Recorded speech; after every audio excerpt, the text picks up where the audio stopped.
Bạn tiếp theo là bạn nào anh đấy đọc lên cho Dino à?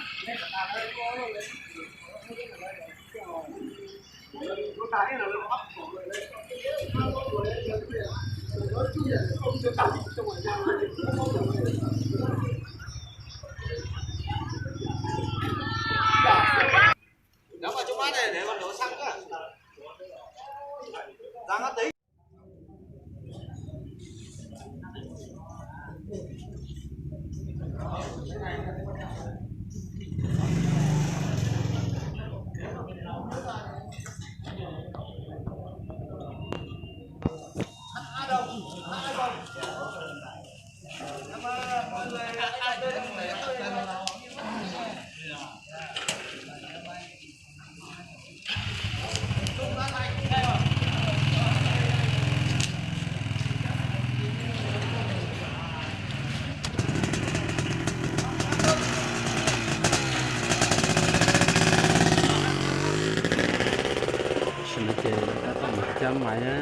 Trăm mày là chọn là lót xá này.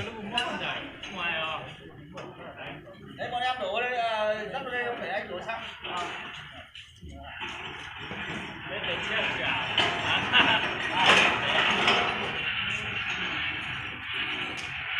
Đây là những người mình đọc tên này vào đây lấy đánh đồng. Đánh đồng với cả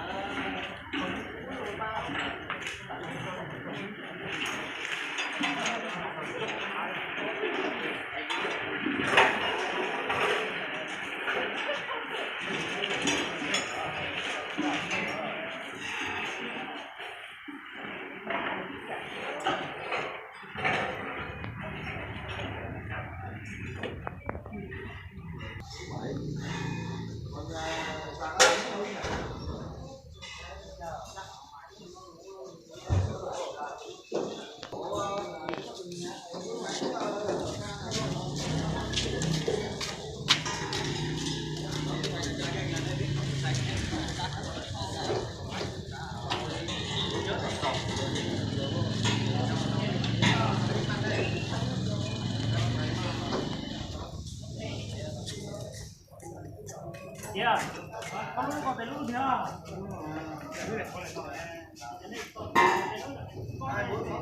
thiếu một người nữa. Thiếu một người. Bánh này.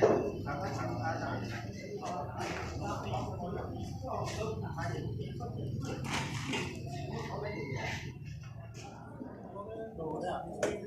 Vâng, cái này không có, cái này anh uống vào.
下早点。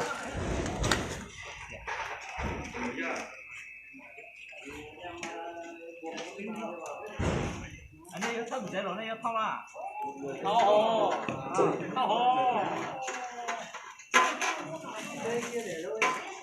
Đây sang con mua cái giá.